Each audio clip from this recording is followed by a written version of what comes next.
The worst that can happen is somebody coming to my comment section to tell me your video is not clear enough, or your video is not audible enough, or I can't make out what you're saying, or you look so ugly. Like, that's the worst that can happen. And after saying all that, then what? Okay, what if I go and get that degree and I actually don't fail? What if I go to school and I actually make it? Now, guess what? You have remained on that job year 1, year 2, year 3, year 4. You have not made a damn move. But guess what? You don't have that degree and the time or years are going by. It is not even that. I am so much in love with this guy that I can't wait to get married to him.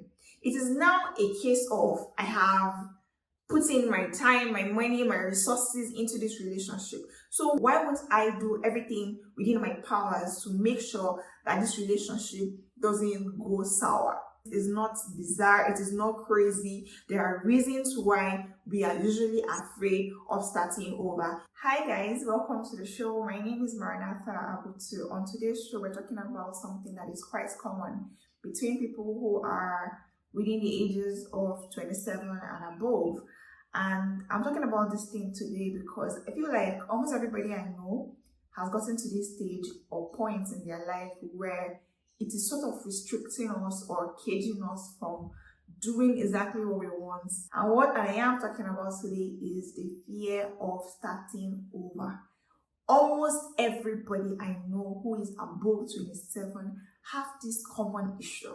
And so today I wanted to cite an example of a tweet that I found on Twitter or X, and talk a bit about it and smash that fear, whatever it is that is caging you or restricting you from doing that thing that you want to do.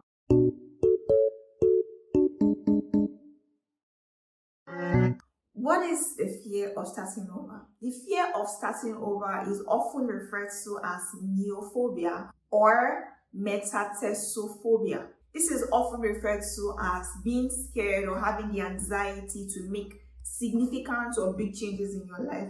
And these changes sometimes are in career, relationship, pursuit of your happiness. You can usually be compelled by this phobia to make this decision. And instead of doing it, what we now find ourselves doing is crumpling into ourselves or folding or withdrawing, and not exactly making or taking that bold step that we actually know that we need to take. I find that this fear is not only common to women, but mostly found in women, especially as it pertains to career changes and relationship. There was a tweet that was making around, I think last week or this week, about a woman who has spent 8 or 7 years in a relationship with a man, and the woman's mother got really sick and she needed probably a part of her kidney or liver or something. And I don't want to get into the ideology of how she got tested or how they found out that she was even a match. But in the family, their last born, who is in 300 level, is also a match. But the family has sort of given an ultimatum, or the boyfriend partner has given an ultimatum, that if you do this for my mother, I promise that you will use the money that is supposed to be for something to get married. And mind you, they've been together for 7 or 8 years. If I say that tweet, I'm going to put it up here so that I can give you guys context, a lot of context. So also, I saw a movie last night, Lagos Big Girls, is on Uduak Isong's YouTube. And these 3 friends are working with a company, all earning the same amount of salary, but only Sharon is sort of okay or content with her salary. The other 2 friends, one's lifestyle was funded by Hassan, who has shown her this life. And so whilst she knows that she doesn't want this thing or this life that this man wants for her, she broke things off, but she still finds herself very depressed and sort of going back to try to fund her lifestyle with this money that she's making, while there is the other girl who is sponsoring a guy through his masters, taking care of all his needs and his family's needs, or because they are both, I think they are both afraid of starting over. But I think the one who is with the guy who she's sort of paying his way through school before they can get married is the one who is the most scared of starting over. If you look at the tweets and the last girl, you find that they have the same problem. It is not even that I am so much in love with this guy that I can't wait to get married to him. It is now a case of I have spent so much time. I have put in my time, my money, my resources into this relationship. Why won't I do everything within my powers to make sure that this relationship doesn't go sour? It's not bizarre, it is not crazy. There are reasons why we are usually afraid of starting over. The first reason why we are afraid of starting over is the fear of the unknown. If I am in a relationship with somebody, I think that most of the time, the why women still find themselves staying back in shitty situations, whether it is somebody who is experiencing domestic violence or physical abuse, verbal abuse, or financial abuse, or emotional abuse, the reason that you find most times that these women stay back in this sort of relationships or marriages is because of the fear of the unknown. And it's usually because they are thinking, oh, I think I know this man's demons. I know what he is about. What is the probability that if I go out there, I won't meet somebody who is worse than this man? And so I don't know what I'm meeting out there. So why would I leave what I already know to go and start looking for something that I don't know? And I think that fear of the unknown is also the reason why you'll be given an ultimatum in a relationship and you know that this is not something you want, but you find yourself considering it because you're also worried of the fear of the unknown. What if I leave this guy and I don't find anybody else? Or even not in situations where it has to do with abuse of whatsoever kind. You find that the life that this person wants is not what you want for your life, but you find yourself trying to compromise on that because you're also worried about your age and you're thinking, I spent so much time in the world. If I leave this man now, what if I don't get somebody else who is this kind to me? And so you stay put. There is also the thing with the career change where I find that a lot of millennials, a lot of us right now, I've spoken to a number of people, and if you're above the age of 27, I find that whether you like it or not, the reason why you keep complaining about your job and still staying put in that situation is because of the fear of the unknown. You know that where you are is not where you want to be. You have an opportunity to put in the work, go back to school, but you're thinking, if I go back to school, it will take me 2 or 3 years before I will be done. Or maybe for those who haven't even gotten their first degree, you're thinking, oh my God, 4 years, what will I be doing? How will I pay for my bills? How will I do this and do that? What if I don't get in? What is even at the other end of the table for me? Now, guess what?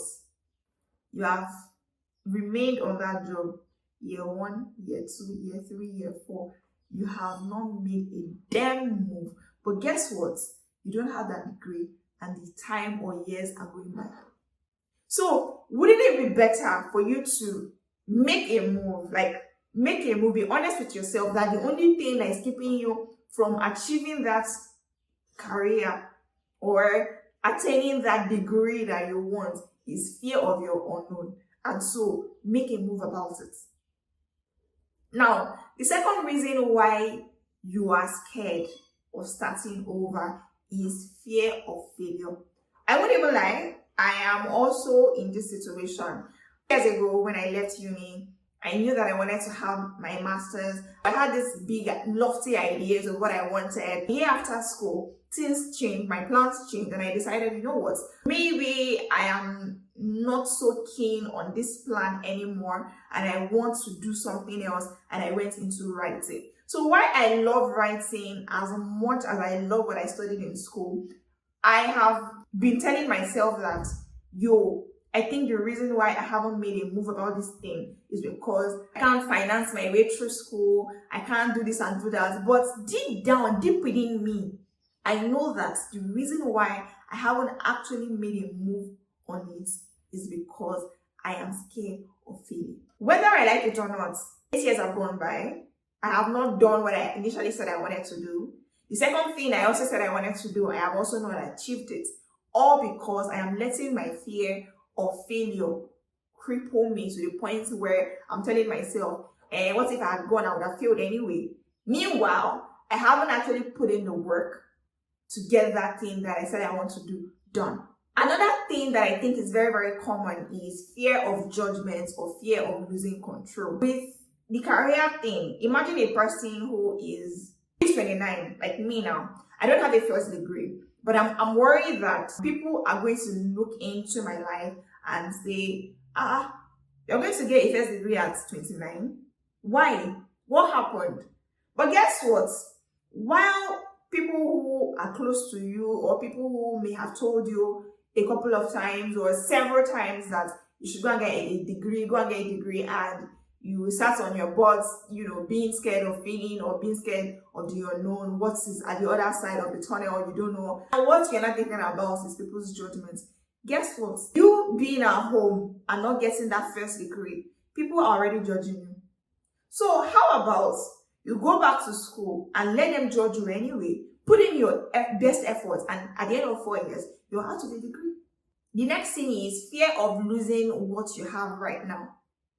Now, if, for instance, you already have a place you're managing, right? Maybe you did ND or something and you have a place you're managing.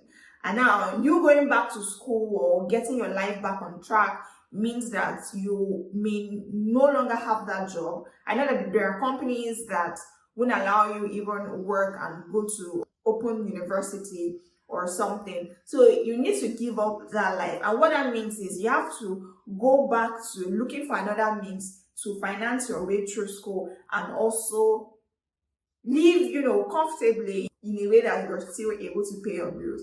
So what happens is you're also worried that you lose control and then you lose exactly what you have. You don't also know what's going to happen if you quit your job now to say that you're going to school. What if you fail out and so you're back to square one? So I think these 4 reasons are the reasons why we are usually afraid of starting over. So the first one again is fear of the unknown. The second one is fear of failing. The third one is fear of judgment. And then the last one is fear of losing what you have, losing control and all of that. Now, what I want to talk about is how to overcome these fears. Now, you found out that the reason why you're being depressed, the reason why you know that you're not taking a stand on this thing that you want and you're staying put is because of these 4 things, right? You've acknowledged. So the first thing is actually accepting that you have this fear. And you're not just leaving it up to the excuses or the mountain of excuses that you've wrapped up in your head as the reason why you haven't left the relationship, as the reason why you're still working in a toxic work environment, or as the reason why you're still not going to get that degree. Look at the reason why you're scared of leaving this man who keeps treating you like a bag of trash, or leaving this man who keeps giving you different sets of ultimatums or different sets of tests. Do this before I can get married to you, or do this before I can take the relationship to the next level, or I can't leave this job because if I leave this job, what's going to happen to me? So you allow your boss slap you every day or talk to you in a sort of way that it seems like you're a maid to this person and not necessarily that you're providing a service to them and they're paying you for that service. Sometimes we are so worried. You're depressed.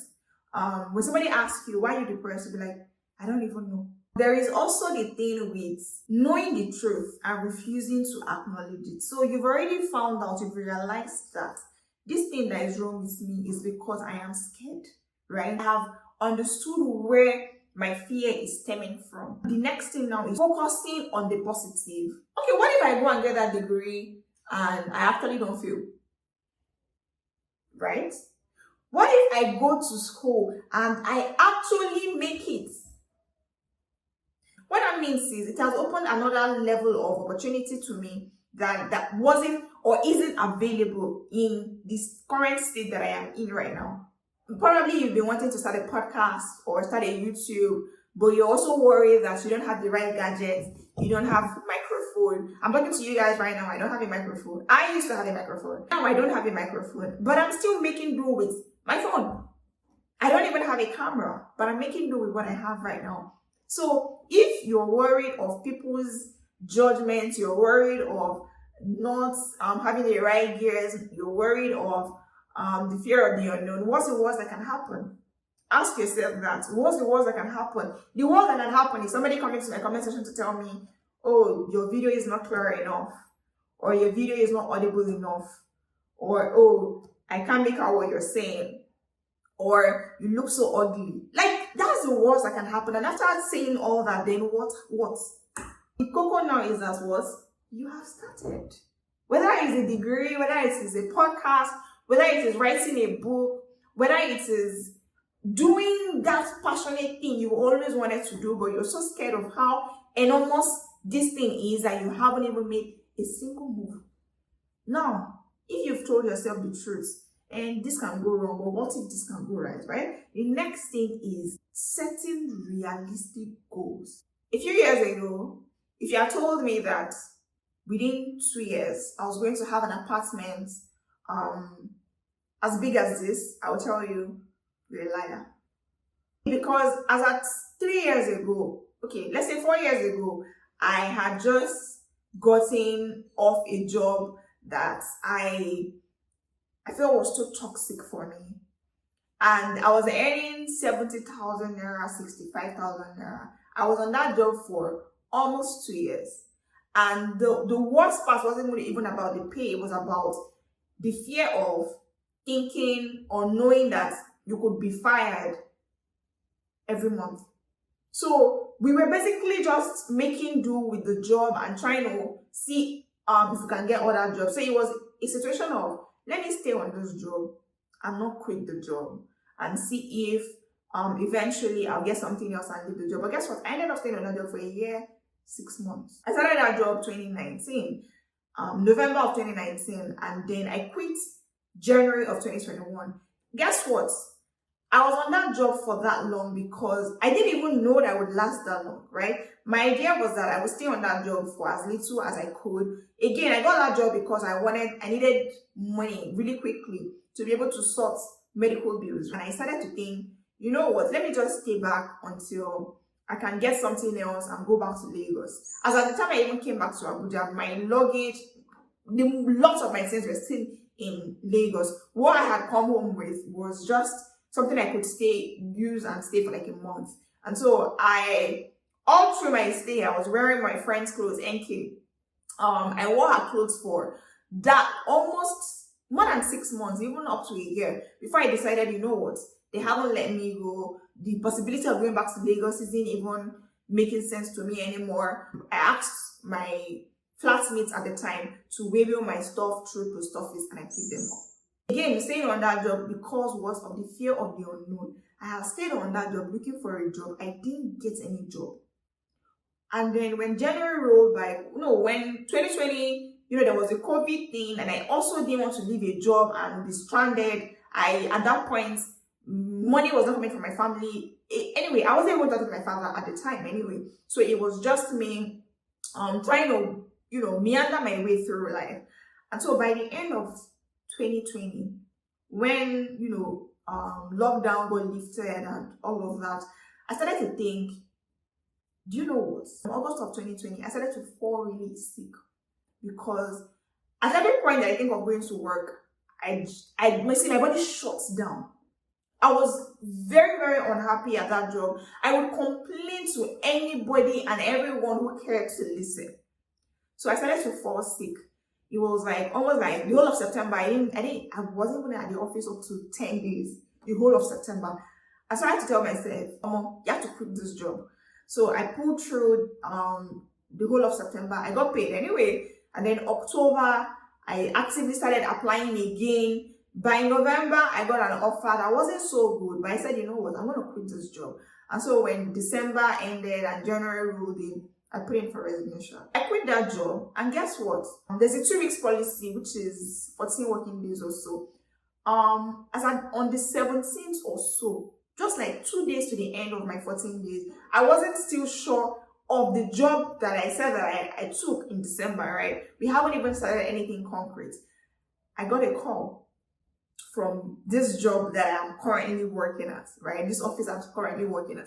And mind you, although I had been on that job, I had been consistently applying. Every time that their vacancy comes on LinkedIn, I'm usually among the first people that would apply. In short, at that time, I already had some friends or colleagues who had left from that toxic company to that company. So whenever there was a vacancy, they would quickly send me the link and say, Mara, apply. And I kept applying. All through 2020, I applied for that job no less than 5-6 times.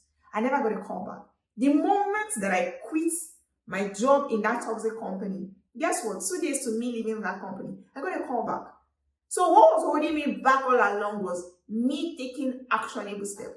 And I had also looked at my salary and said, you know what? When I collect, and that month we had done, because of the work we did during the holidays, we were going to get money for overtime and all of that. So I was going to get roughly about 80,000 naira for that month of January. So I had decided, you know what?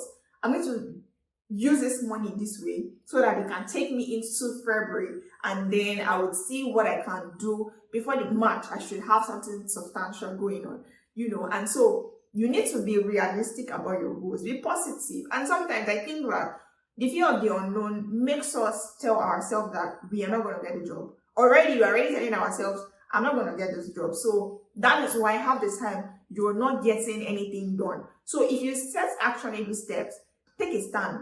Focus on, what am I going to do if this goes this way? What can I do every day to see that I am making a headway through this thing? For me on that job was me tendering my resignation. I didn't like this thing. My body was always shutting down. Every month I was treating typhoid. I don't know whether it was a dispenser at work or something, but I kept treating typhoid over and over and over. And I said, you know what? Even my body is revolting against this company, and so I'm not going to stay here anymore. So I thought about what I would do if I left, and at the time I had also published, I think, Layla Khalid, and I had also said, you know what, if this doesn't work out, I'll keep writing, and hopefully that will work out for me. So always ensure that after acknowledging your fears and staying grounded in your fears, tell yourself the truth. What's the worst that can happen? Right? And then focus on the positive. The next thing is now taking actionable steps, putting realistic goals of something you can do every day to ensure that you're a step closer to that thing that you genuinely want. Next thing I'll talk about is having a growth mindset. What can I do to better myself from where I am? What can I do to ensure that this situation that I'm living doesn't happen again? If it's in the case of a bad relationship, what can I do if things don't go exactly as I'm planning? Oh, I have all these ideas. What would I have done if I had not gotten the call for this job that I still have until now? I had to set goals. I had to tell myself that, oh, if this doesn't work out, I'm going to do some training on writing and get my writing goals going. And guess what? I have 3 books published already, right?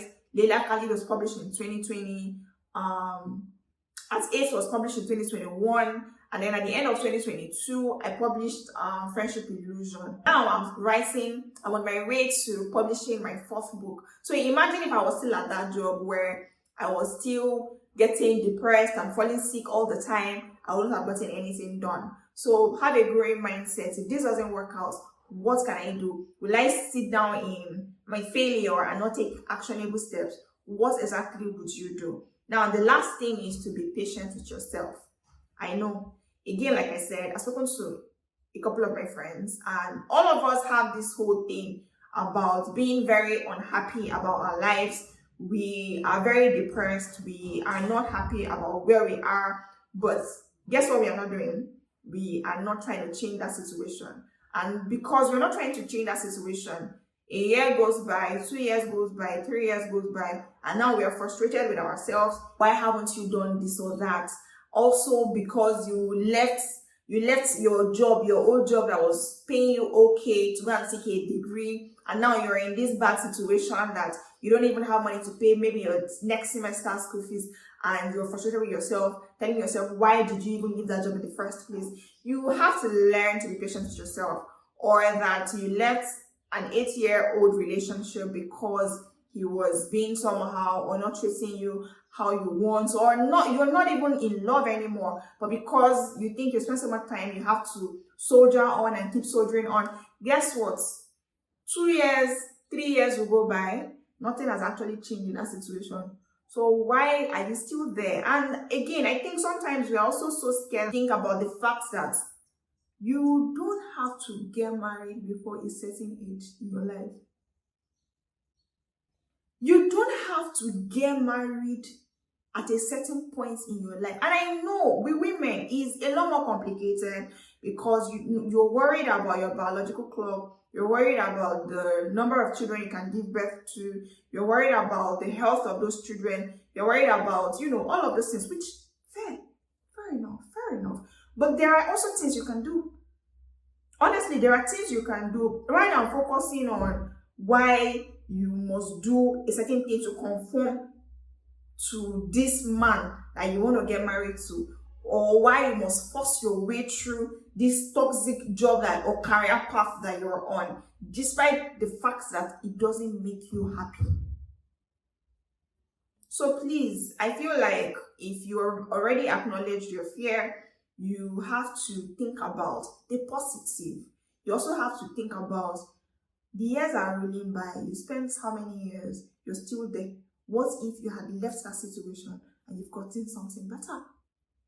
Do you know what I mean? If you're very unhappy about the situation, I think the first thing is doing an introspective search into exactly why you are feeling the way you are. And when you've acknowledged that, learn to also, because there are only two things that are stopping us. Your own self-perception, which is the fear of the unknown, the fear of failing, the fear of the unknown, the fear of failing, and then there is the social anxiety, which is fear of being judged by others. But guess what? Whether you do this thing or you don't do it, people are still going to judge you anyway. Like the lady who came on Twitter now to tell us that, she should give her kidney or liver or something to her boyfriend's mother. We are judging her. Low-key, we are judging her. If she had left that relationship, now the people who would judge her for failing because a man didn't get married to her will still judge her. Do you understand what I mean? But then she has made something with her life. She has made a progress by leaving that situation. That they will judge you for being 29 and going to get a first degree. They are judging you now anyway. So why not settle on the positive, which is, 4 years will roll by and I'll have my degree.